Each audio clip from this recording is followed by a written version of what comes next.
नेमकं ह्या उघडीत काळामध्ये कडक ऊन राहील का, किंवा याच्यामध्ये सापका शिपका पाऊस होणारच नाही का, किंवा बिलकुल असं स्वच्छ सूर्यप्रकाशित वातावरण राहील का, या सगळ्या प्रश्नांचं उत्तर घेऊन आलेलो आहोत. आणि हे वारे किती दिवस राहील या बाबतीतही बोलणार आहोत. मित्रांनो, व्हिडिओला सुरुवात करतोय.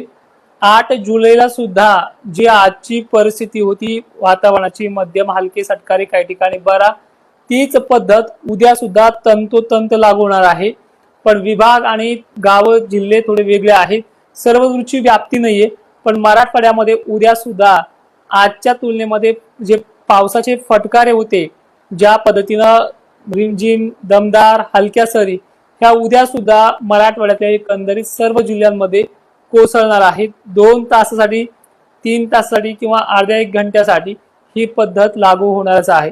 वारे जैसे थे तैसेच राहतील, पण ढगांची जी काही जोर आहे, जो नाशिक जिल्ह्याला होता तो ओसरणार आहे. पुणे जिल्ह्याचा पाऊस कमी होणार आहे. कोल्हापूरचा सुद्धा, साताऱ्याचा सुद्धा पाऊस कमी होणार आहे. आणि एकंदरीत ज्या पश्चिम महाराष्ट्रामध्ये मुसळधार बरसलेला पाऊस हा तिथे कमी होणार आहे. पण मराठवाड्यामध्ये मात्र जे काही सटकारे विटकारे पिंडवणी पावसापर्यंत जी काही मजल मारली, काही ठिकाणी चांदणभरीपर्यंत मोजक्या भागांमध्ये, ते उद्या सुद्धा 8 जुलैला चालूच राहणार आहे.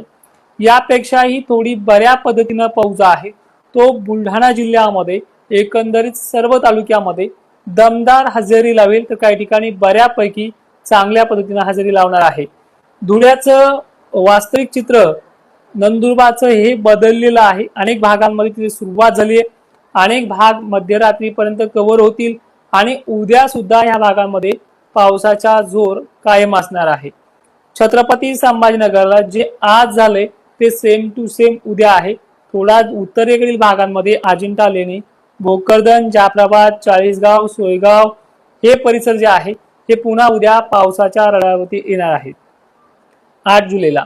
त्यानंतर चिखली, मेहकर, खामगाव याचबरोबर आंबळापूर परिसराच्याही उत्तरेकडील भागांना, त्याचबरोबर मलकापूर परिसराला, जळगावच्या एकंदरीत सर्व तालुक्याला झडी ते जोरदार सटकऱ्यांचा वर्षाव होण्याची शक्यता आहे.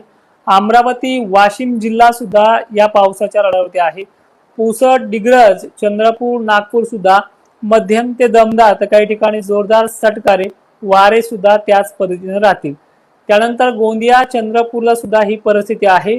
8 जुलैला सुद्धा महाराष्ट्रामध्ये फक्त पुणे वगैरेचा पाऊस वगळता पूर्वेकडे पावसाची थोडी चाल उद्याच्या दिवस बऱ्यापैकी राहणार आहे, म्हणजे 8 जुलैला. त्यानंतर 9 जुलैची परिस्थिती आपण पाहूयाच. पण 8 जुलैच्या मध्यरात्रीपर्यंत चंद्रपूर, हिंगणघाट या भागांमध्ये पूर्वेकडच्या वाऱ्याने आणलेल्या ढगांची गर्दी इथे संध्याकाळपर्यंत जमा होईल. त्यामुळे पूर्व विदर्भाला आणि विदर्भाच्या बऱ्याच भागांमध्ये उद्याच्या दिवस वापसामोड करणारा पाऊस असणार आहे. परभणी जिल्हा, नांदेड, हिंगोली, पुसद या भागांना सुद्धा उद्या दमदार हजेरी कायम आहे, ज्यामध्ये बऱ्यापैकी ओल राहू शकते टिकून पुढील 5-6 दिवसाच्या गॅपसाठी. त्यानंतर बीड जिल्ह्याला जी पद्धत कालही होती परवाही आहे, याच पटीने पण थोडासा काहीतरी बदल काही गावांना घेऊन येणार आहे. या पद्धतीचा पाऊस उद्या सुद्धा आहे. एकंदरीत आता 9 जुलैचं चित्र कसं राहिले पाहूयात. पूर्णपणे चांगल्या क्षमतेने नाशिक जिल्ह्याचा जवळपास 95% पाऊस हा उघडतो आहे. यामध्ये धुळ्याचा पण समावेश आहे. अहिल्यानगर, छत्रपती संभाजीनगरचा पाऊस देखील खूप कमी होतोय. पुणे, सातारा, कोल्हापूर देखील पाऊस नॉर्मल होऊन जाईल, हलक्या वगैरे सरी जातील. परभणी, नांदेड परिसरामध्ये, अहिल्यानगर, जालन्यामध्ये सुद्धा 8 तारखेला सुद्धा जालन्यामध्ये फटकारे बिटकारे आणणारे.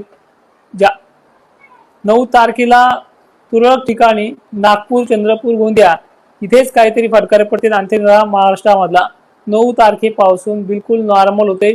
ढगांची गर्दी, हलक्या सरी ह्या मात्र ठिकठिकाणी होत राहतील. मोठा पाऊस नाहीये. 10 जुलैला वातावरण हे पूर्णपणे मोकळं होऊन जाईल, म्हणजे याच्यामध्ये आभाळ, ढग या पद्धतीनं चालूच राहणार आहे. कोकणातला पाऊस पुन्हा ऍक्टिव्ह होणार आहे 10 जुलैला. कोकणाच्या बरोबरच दक्षिण भागाला सुद्धा ही पद्धत आहे. मी काही कमेंट घेणार आहे, थोडंसं थांबा. आणि बऱ्याच जणांनी कमेंट इंग्रजीमध्ये ज्या फॉरेन्सिक लँग्वेजमध्ये केल्या त्या मराठीमध्ये टायपिंग करून पाठवा मित्रांनो, ठीक आहे. त्याचबरोबर 11 जुलै पासून बघा, ज्या 8 पर्यंत उद्याचे दिवस पाणी तर आहेच, पण 9 तारखेपासून जी उघडीप मिळते ही 100% क्लिअर नाहीये. याच्यामध्ये ढग येणं, ढगातनं धारा उतरणं हे कंटिन्युअसली चालणार आहे. पण वारे इतक्या जोराने आहेत की ह्या वाऱ्यामुळे हे ढग थांबणं शक्य नाही. आणि खरं तर ह्या मोसमी मान्सूनच्या जोरदार ऍक्टिव्हिटीमुळे हा वातावरणाचा जो काही प्रभाव आहे ढग महाराष्ट्रामध्ये पश्चिम भागाला मध्य मराठवाडा आणि विदर्भाला बऱ्याच भागांमध्ये त्यांनी टिकू दिलं नाही. पण विदर्भाचा तुलनेने पाऊस बरा राहिलेला आहे. 11 जुलै पर्यंत वारे कायम असतील. 11 नंतर वाऱ्याची थोडी स्पीड 12 तारखेला कमी होईल आणि ह्याच 12 तारखेपासून पुन्हा वातावरण नॉर्मली झडीसारखं पाहायला मिळू शकतं. पण मोठा पाणी याच्यामध्ये नाहीये, पिकांना सुकू देणार नाही अशी याची पद्धत राहू शकते. आणि पुढील टप्पा पावसाचा 15 ते 16 तारखेदरम्यान पूर्व विदर्भाकडून सुरुवात करतोय. राज्यामध्ये पूर्ण अंधारलेलं वातावरण, पूर्ण ढगाळलेलं वातावरण, सूर्यदर्शन बंद करणारी पद्धत पुन्हा 14 तारखेला, म्हणजे एकंदरीत 9 जुलै पासून ते 5-6 दिवसानंतर 14 तारखेपर्यंत राज्यामध्ये मोठी उघाड आहे. 4-5 दिवसाची नव्हे, 25 किंवा 20 दिवसाची खंड नाही, मोठा अतितीव्र खंड नाहीये. पण 7-8 दिवस का होईना एक हप्त्याभराचा गॅप पावसाचा मिळतोय 14 तारखेपर्यंत 15 तारखेपर्यंत. 16 आणि 17 तारखेपासून राज्यामधलं वातावरणाचे वारे थोडे विरुद्ध दिशेने वाहू लागतील. आहेत पश्चिम पूर्व, पण जसा पुणे अहिल्यानगरचा पाऊस गुजरातकडे सरकलाय त्या उलट वातावरण थोडं उत्तरेकडनं दक्षिणेकडे वारे घेऊन येताना दिसतंय. आणि यामुळे राज्यातलं ढगाळलेली पद्धत ही कायम असणार आहे. महाराष्ट्राला अजून विहिरीला पाणी यासारखा पाऊस, म्हणजे जे आपण म्हणतोय प्रत्येक कमेंटमध्ये, ही पद्धत 2 आठवडे नाही, शेवटच्या आठवड्यामध्ये विहिरीच्या पाण्याचा प्रश्न मिटेल. आणि हे 2 आठवडे जे आहेत, जो पुढचा आठवडा, आता हा पहिला आठवडा संपन्न होते 2 दिवसामध्ये, पण पुढचा आठवडा आणि त्याचा पुढचा आठवडा जवळपास 20 तारखेच्या आतमध्ये पडणारे पाणी हे काही भागांना, मराठवाड्याला विहिरीला पाणी यासारखा नाहीये, पण पिके जिवंत राहतील, पिकांना जीवदान देत राहील असे सत्कारे असणार आहे. गेल्या वर्षीच्या जुलैच्या तुलनेमध्ये ह्या वेळेस ढगाळलेली परिस्थिती आणि वातावरणातलं टेम्परेचर नॉर्मली वर्कआउट करणार आहे. मोठी घाबरण्याची सिस्टम नाहीये. आणि यंदाचा जुलै तर कोरडाच गेलाय, जून तर कोरडाच गेलाय बऱ्याच ठिकाणी.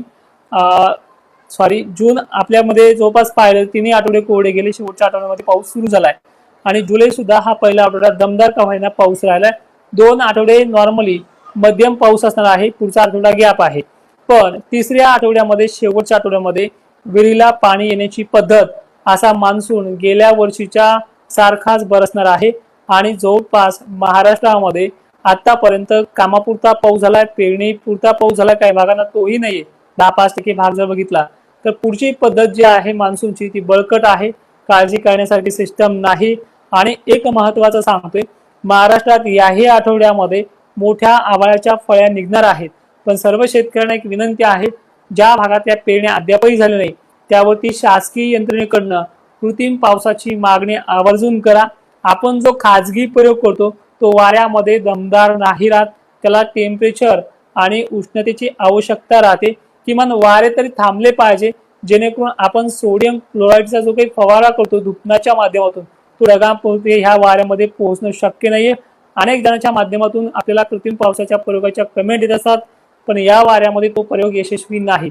आता तुम्ही म्हणाल वारे थांबले तर मग एरवी पाऊस येणार आहे, तर मागच्या वेळेस सुद्धा गरमीच्या लेवलमध्ये बऱ्याचशा भागांना अवर्षणग्रस्त प्रणाली विकसित झाली, तिथे जो पाऊस पडला नाहीये, पर्जन्य छायेच्या भागामध्ये राहिला. अशा शेतकऱ्यांनी काही ठिकाणी कमी ओलीवरती पेरण्या केल्यात, पण तरी सुद्धा ह्या 1-2 आठवड्यामध्ये सापका शिपका पाऊस आणणार आहे. आणि शेवटच्या आठवड्यामध्ये विहिरीच्या पाण्याचा प्रश्न मिटेल असा पद्धतीचा पावसाळा सुरू होणार आहे. मित्रांनो, व्हिडिओमध्ये इथेच थांबतो. जे काही प्रश्न असतील कमेंट करून ठेवा, उद्याच्या लाईव्ह मध्ये ते घेण्याचा प्रयत्न करेल. जय शिवराय.